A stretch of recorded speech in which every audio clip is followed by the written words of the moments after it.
Hello guys, class 12 solution chapter का fourth video है और आज के वीडियो में हम ideal and non ideal solutions and azeotropes के बारे में कंप्लीट स्टडी करेंगे। इससे पहले वाले वीडियो में हमने इन सभी टॉपिक्स को डिटेल में स्टडी कर लिया है।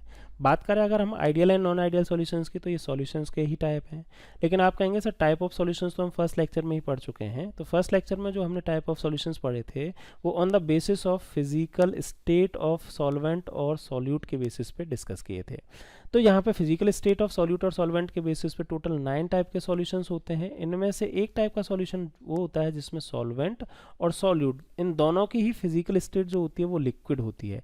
इस तरह के सॉल्यूशंस को हम liquid in liquid type of solutions बोलते हैं। इन सॉल्यूशंस को फर्दर क्लासीफाई किया जा सकता है ideal and non ideal solutions में। कैसे किया जा सकता है बात करते हैं। देखो, liquid and liquid type of solution can be classified into ideal and non ideal solution on the basis of routes law. अब राउट्स लॉ क्या होता है? राउट्स लॉ के बारे में हमने प्रीवियस लेक्चर में डिटेल में डिस्कस किया है, लेकिन यहाँ पे हमें ideal and non ideal solution पढ़ना है तो एक बार मैं यहाँ पे एक ब्रीफ इंट्रोडक्शन आपको राउट्स लॉ का दे देता हूँ। सबसे पहली बात आती है कि राउट्स लॉ का यूज़ क्या होता है। तो राउट्स लॉ को हम यूज़ करते हैं वॉलेटाइल लिक्विड्स के सॉल्यूशंस का वेपर प्रेशर कैलकुलेट करने के लिए। इस राउट्स लॉ की हेल्प से हम किसी भी वॉलेटाइल लिक्विड्स के सॉल्यूशंस का total vapour pressure in formula की हेल्प से कैलकुलेट कर सकते हैं। अगर इसके स्टेटमेंट की बात करें तो इसके according the partial vapour pressure of each component of solution is directly proportional to its mole fraction present in solution. ठीक है, और इसको हम इसके सिंबॉलिक फॉर्म में इस तरह से लिख सकते हैं। तो कहने का मतलब क्या है, राउट्स लॉ जो है वो किस लिए यूज़ किया जाता है कि वॉलेटाइल लिक्विड्स के सॉल्यूशंस का टोटल वेपर प्रेशर कैलकुलेट करने के लिए इसका यूज़ किया जाता है।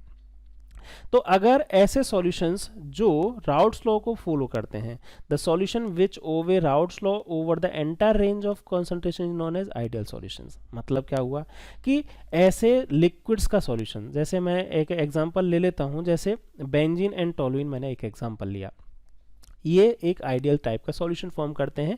बेंजीन और टोलुइन को आप मिक्स करेंगे तो जो सॉल्यूशन फॉर्म होगा वो आइडियल सॉल्यूशन होगा। क्यों आइडियल सॉल्यूशन होगा? क्योंकि बेंजीन और टोलुइन के जो सॉल्यूशन है उसके टोटल वेपर प्रेशर को आप राउट लॉ की हेल्प से कैलकुलेट कर सकते हैं। इसीलिए क्या करेगा, इसको हम क्या बोलेंगे, आइडियल सॉल्यूशन बोलेंगे। ठीक है, एक यहाँ पे वर्ड आ रहा है एंटायर रेंज ऑफ कॉन्सेंट्रेशन। इसका मतलब क्या हुआ? इसका मतलब ये है कि जैसे जो कंपोनेंट हैं, जैसे बेंजीन और टोलुइन हैं, तो इनको किसी भी रेशो में आप कंबाइन करेंगे, जो सॉल्यूशन फॉर्म होगा वो कोई भी टाइप का सॉल्यूशन, किसी भी रेशो में जो सॉल्यूशन बना हुआ है, उन सभी रेशो के सॉल्यूशन जो हैं वो राउट्स लॉ के अकॉर्डिंग उनके वेपर प्रेशर कैलकुलेट किए जा सकते हैं। नेक्स्ट बात करें हम आइडियल सॉल्यूशन की कुछ कैरेक्टरिस्टिक्स की। तो ideal solution have two important properties. कौन कौन सी property? The enthalpy of mixing of pure components to form solution is zero. First property मतलब जो डेल्टा एच मिक्सिंग जो होती है सॉल्यूशंस के लिए वो कितनी है? जीरो होगी। इसका मतलब क्या है ये हम बात करें। It means that no heat is absorbed और evolve when components are mixed. कहने का मतलब क्या है, जैसे मैंने बेंजीन और टोलुइन को मिक्स किया तो इस प्रोसेस में ना तो हीट इवॉल्व होगी ना ही हीट एब्जॉर्ब होगी। इसका मतलब क्या है कि जो डेल्टा एच मिक्सिंग है वो ज़ीरो होगा। ठीक है, एंथैल्पी चेंज जो है इस प्रोसेस के ड्यूरिंग वो ज़ीरो होगा। तो अगर enthalpy change during the formation of solution zero है तो वहाँ पे जो सॉल्यूशन फॉर्म होंगे वो किस तरह के सॉल्यूशन बनेंगे? Ideal solution. सेकंड क्या है? डेल्टा वी मिक्सिंग भी जीरो होनी चाहिए। डेल्टा वी मिक्सिंग का जीरो का मतलब क्या है? The volume of the solution would be equal to the sum of volume of two components. मतलब जितना मैंने बेंजीन लिया और टोलुइन लिया और उन दोनों का सम कर दिया जाए उतना ही सॉल्यूशन का वॉल्यूम आएगा। एक एग्जांपल से समझिए, जैसे मैंने 100 ml बेंजीन लिया और मैंने 10 ml टोलुइन लिया, तो जो सॉल्यूशन का वॉल्यूम होना चाहिए वो एग्जैक्टली 110 ml होना चाहिए। ठीक है, तो इसका मतलब क्या है, डेल्टा वी जो मिक्सिंग है वो भी जीरो होगा। क्लियर है? तो ये बात हुई आइडियल सॉल्यूशंस की प्रॉपर्टीज की मैक्रोस्कोपिक लेवल पे। अगर हम आइडियल सॉल्यूशंस की आइडियल बिहेवियर को मॉलिक्यूलर लेवल पे एक्सप्लेन करना चाहते हैं तो इसके लिए एक आइडियल सॉल्यूशन अज्यूम करते हैं जिसमें दो कंपोनेंट हैं, कंपोनेंट ए और कंपोनेंट बी। अब ये आइडियल बिहेवियर कैसे शो करेगा इसको मैं डायग्राम फॉर्म में आपको समझाता हूँ। जैसे कंपोनेंट ए है, ये भी लिक्विड है, तो यहाँ पे ए और ए के बीच में अट्रैक्शन फोर्स होगा जिसको आप इंटरमोलिकुलर अट्रैक्शन फोर्स बोल सकते हैं। लिक्विड बी है, उसमें भी बी बी के बीच में अट्रैक्शन फोर्स होगा जिसको बी टाइप ऑफ इंटरेक्शन या फिर B type of intermolecular force बोलेंगे। जब इन दोनों को आप मिक्स करके इनका सॉल्यूशन बनाएंगे तो इसमें जो अट्रैक्शन फोर्स होगा वो ए और बी के बीच में अट्रैक्शन फोर्स होगा जिसको ए बी इंटरेक्शन हम बोल सकते हैं। अगर इन तीनों इंटरेक्शन की वैल्यू अप्रोक्सीमेटली इक्वल होगी तब ये सॉल्यूशन जो बनेगा वो कैसा सॉल्यूशन बनेगा, आइडियल सॉल्यूशन फॉर्म होगा। क्लियर है, समझ में आया। अब इसकी लैंग्वेज भी हम पढ़ लेते हैं। देखो इसमें क्या बोला है, at molecular level ideal behaviour of the solution can be explain by considering two component A and B. In pure component the intermolecular attractive interaction will be of type A and B. मतलब A में ए type का attraction होगा और B जो liquid होगा वो उसमें B type का अट्रैक्शन होगा इन प्योर फॉर्म, ठीक है। Whereas in the binary solution in addition to these two interactions A B type of interaction will also be present, ठीक है।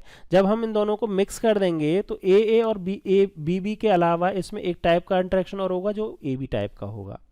If intermolecular attractive force between AA and BB are nearly equal to those between AB, मतलब AA के बीच में attraction force जो है, BB के बीच में attraction force है और AB के बीच में जो अट्रैक्शन फोर्स है वो अगर अप्रोक्सीमेटली सेम है तो this lead to the formation of ideal solution. A perfectly ideal solution is rare but some solution are nearly ideal behaviour. For example, solution of N-hexane and N-heptane, bromoethane and chloroethane, benzene and toluene, etc. falls in this category. अगर आप इनके molecular structure को देखेंगे तो आप देखेंगे कि इनके मॉलिक्यूलर स्ट्रक्चर भी लगभग सेम ही है, इसीलिए इनके जो इंटरेक्शन या अट्रैक्शन फोर्सेस हैं इनके बीच में वो भी सेम ही रहेंगे। क्लियर है, आइडियल सॉल्यूशंस आपको समझ में आ गए होंगे। अब हम बात करते हैं नॉन आइडियल सॉल्यूशंस की। तो ऐसे सॉल्यूशंस जो राउट्स लॉ को फॉलो नहीं करते हैं उन्हें हम बोलते हैं non ideal solutions. Routes law को फॉलो नहीं करते हैं इसका मतलब क्या हुआ कि जो सॉल्यूशंस की टोटल वेपर प्रेशर है उसको अगर हम राउट्स लॉ के अकॉर्डिंग कैलकुलेट करेंगे वो या तो ज़्यादा आएगी या फिर कम आएगी। The vapour pressure of such solution is either higher और lower than that predicted by Raoult's law. If it is higher the solution exhibit positive deviation and if it is lower it exhibit negative deviation from Raoult's law। Clear है। अब इसका reason क्या है कि positive deviation और negative deviation क्यों show कर रहे हैं। पॉजिटिव डेविएशन शो करने का मतलब क्या है पहले तो ये समझिए। देखो प्योर फॉर्म में सपोज ए टाइप का इंटरेक्शन हो रहा था और बी टाइप का इंटरेक्शन हो रहा था, पहली बात। अब जब दोनों को इनको मिक्स करके सॉल्यूशन फॉर्म किया तब इसमें ए बी टाइप का इंटरेक्शन होगा। अगर ए और ए बी टाइप का इंटरेक्शन जो था वो ज़्यादा था और ए बी टाइप का जो इंटरेक्शन है या कहें ए बी टाइप के जो इंटरमॉलिक्यूलर अट्रैक्शन फोर्स है वो लेस है, तो यहाँ लेस होने की वजह से क्या होगा, इनके बीच में ये इजीली ब्रेक होंगे। इजीली ब्रेक होंगे तो इजीली वेपर बनाएंगे और इजीली वेपर बनाएंगे तो इनका वेपर प्रेशर भी क्या हो जाएगा, ज़्यादा होगा। तो ये क्या करेंगे, ऐसे सॉल्यूशंस जिनमें ए बी इंटरेक्शन जो होता है वो वीक होता है, कैसा होता है, वीक होता है, वो कैसा शो करते हैं, वो पॉजिटिव डेविएशन शो करते हैं। पॉजिटिव डेविएशन का मतलब उनका वेपर प्रेशर जो होता है कैलकुलेटेड वेपर प्रेशर से ज़्यादा होता है। कैलकुलेटेड वेपर प्रेशर का मतलब राउल्ट के जो फॉर्मूला है या राउल्ट लॉ के अकॉर्डिंग जो वेपर प्रेशर कैलकुलेट किया है उससे ज़्यादा होगा, ठीक है। और अगर इसका अपोजिट हो जाए तो नेगेटिव हो जाता है। एक बार इसको रीड कर लें, यही सब चीज़ यहाँ पे लिखा हुआ है। The cause of these deviation lies in the nature of the interaction at the molecular level. In case of positive deviation from Raoult's law, AB interaction are weaker than those between AA or BB. That means in this case the intermolecular attractive force between the solute-solvent molecule are weaker than those between the solute-solute or solvent-solvent molecule। मतलब pure form में जो है वो कैसे हैं, strong हैं, लेकिन जैसे इनको हमने मिक्स किया इनके बीच में जो अट्रैक्शन फोर्स हैं वो वीक हो गए। वीक होने की वजह से वेपर ज़्यादा बनेंगे, वेपर प्रेशर ज़्यादा आएगा। This means that in this solution molecules of A और B will find it easier to escape than in pure state. This will increase the vapour pressure and the result in positive deviation. Mixture of, यहाँ पे example याद रखें, positive deviation कौन show करता है, mixture of ethanol and acetone behave positive deviation. देखो होगा क्या, अगेन मैं यहाँ पे समझा देता हूँ फिर हम रीड करेंगे। इथेनॉल इथेनॉल के बीच में अट्रैक्शन है और एसीटोन एसीटोन के बीच में अट्रैक्शन है।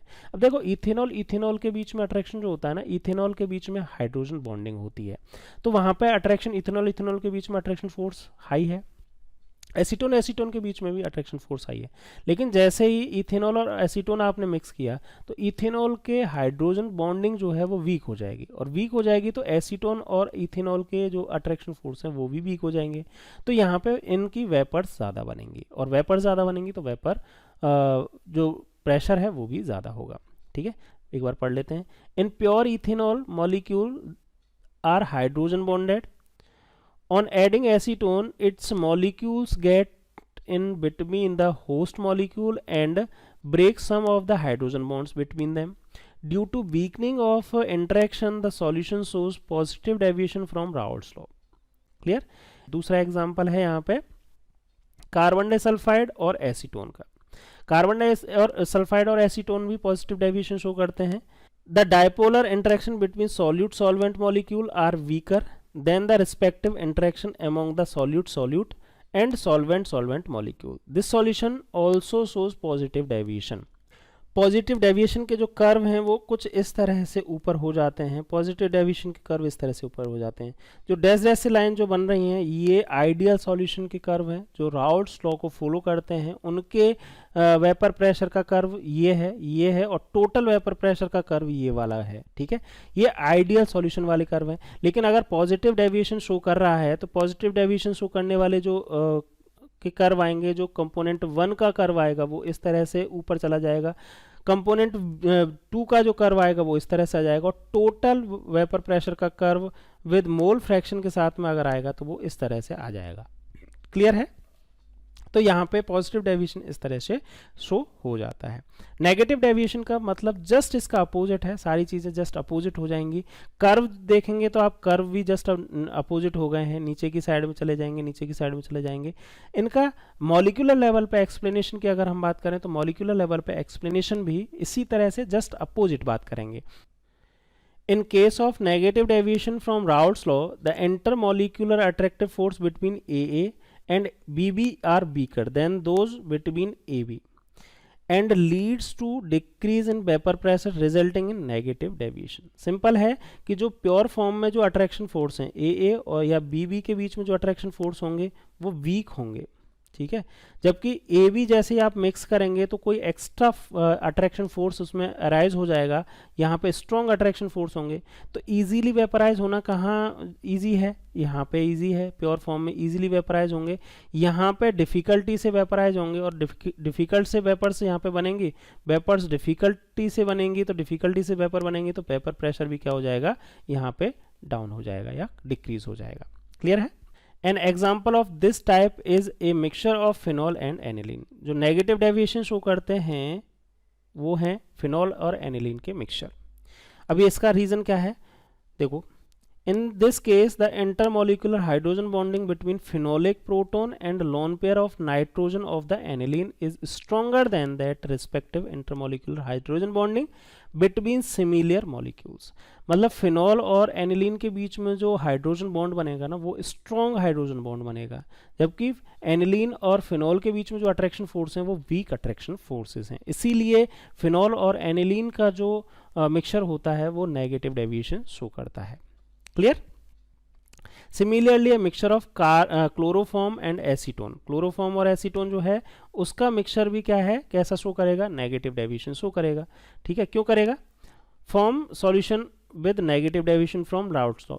This is because chloroform molecule is able to form hydrogen bond with acetone molecule. ठीक है, क्लोरोफॉर्म और एसीटोन जो है इंडिविजुअली तो इनके बीच में हाइड्रोजन बॉन्डिंग होती नहीं है, लेकिन जब क्लोरोफॉर्म और एसीटोन को आप मिक्स करते हैं तो यहाँ पे हाइड्रोजन बॉन्ड एक एक्स्ट्रा बॉन्ड फॉर्म हो जाता है, जिसकी वजह से यहाँ पे ये अट्रैक्शन फोर्स स्ट्रॉन्ग हो जाता है। प्योर फॉर्म में अट्रैक्शन फोर्स वीक होते हैं, तो प्योर फॉर्म में वेपर्स ज़्यादा बनती हैं, इस सॉल्यूशन फॉर्म में वेपर्स कम बनती हैं, वेपर प्रेशर कम हो जाता है। ठीक है, this decrease the escaping tendency of the molecule for each component and consequently the vapor pressure decreases resulting in negative deviation from Raoult's law। Clear है, समझ में आ गया यहाँ तक।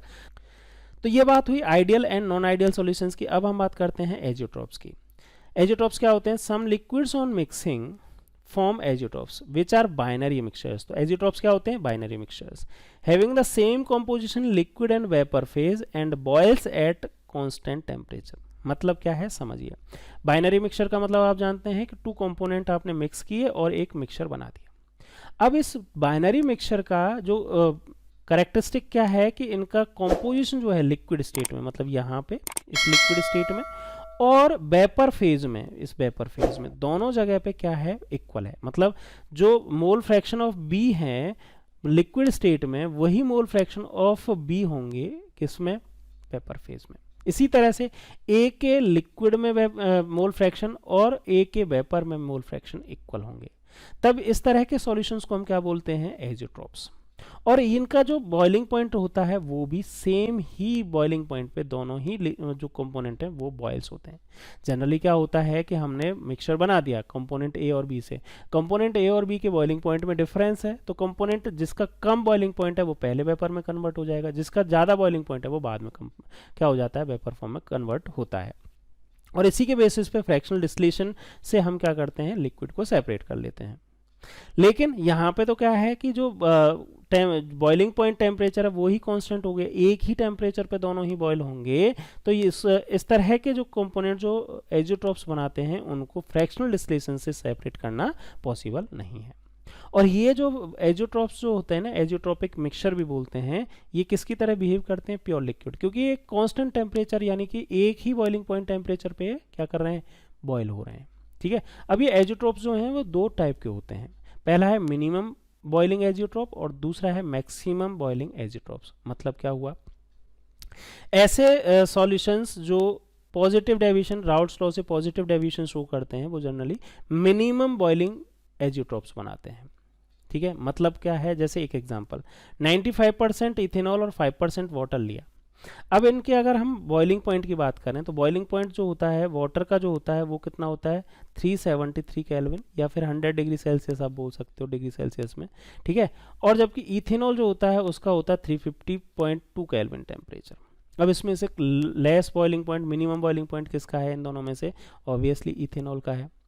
तो इथेनॉल के बॉइलिंग पॉइंट पे ही वाटर भी क्या होने लगता है? बॉयल होने लगता है। इस तरह के जो एजियोट्रॉप्स होते हैं उनको बोलते हैं मिनिमम बॉइलिंग एजियोट्रॉप। दूसरा होता है मैक्सिमम बॉइलिंग एजियोट्रॉप्स।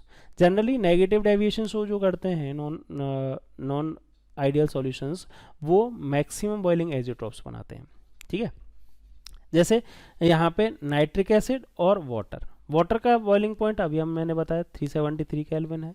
ठीक है। और नाइट्रिक एसिड जो है उसका बॉइलिंग पॉइंट होता है 393 केल्विन, 393.5 केल्विन। तो मैक्सिमम वाला जो है वो क्या है? इन दोनों में से जिनका मैक्सिमम बॉइलिंग पॉइंट होगा उस बॉइलिंग पॉइंट पे दोनों ही क्या होंगे? बॉयल होंगे। वाटर जो है वो अपने बॉइलिंग पॉइंट यानी कि 373 केल्विन टेम्परेचर पे बॉयल नहीं होगा। अगर इस रेशो में प्रेजेंट है और ये इस रेशो में प्रेजेंट होने की वजह से क्या बना दिया है? ये मैक्सिमम बॉइलिंग एजियोट्रॉप बन गया है। तो ये जो सॉल्यूशन है वो कितने टेम्परेचर पे बॉयल होगा? 393.5 केल्विन टेम्परेचर पे ही बॉयल होगा।